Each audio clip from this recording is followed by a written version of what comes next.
Ang mga huling araw. Tandaan mo ito, magiging mahirap ang mga huling araw dahil magiging makasarili ang mga tao, sakim sa salapi, mayabang, mapagmataas, mapang-insulto, masuwayin sa magulang, walang utang na loob at hindi makadiyos. Ayaw nilang makipagkasundo sa kaaway nila, malupit, walang awa, mapanira sa kapwa, walang pagpipigil sa sarili at galit sa anumang mabuti. Hindi lang iyan, mga taksil sila, mapusok, mapagmataas, mahilig sa kalayawan sa halip na maibigin sa Diyos. Ipinapakita nilang makadiyos sila, pero hindi naman nakikita ang kapangyarihan nito sa buhay nila.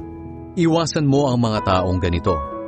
May ilan sa kanilang gumagawa ng paraan para makapasok sa mga tahanan at manloko ng mga babaeng mahihina ang loob.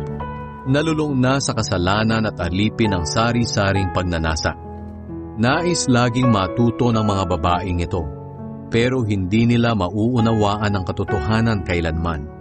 Ang pagkontra sa katotohanan ng mga lalaking nangangaral sa kanila ay gaya ng pagkontra ni Janes at Jambres kay Moises. Hindi matino ang pag-iisip nila, at ang sinasabi nilang pananampalataya ay walang kabuluhan, pero hindi rin magpapatuloy ang ginagawa nila.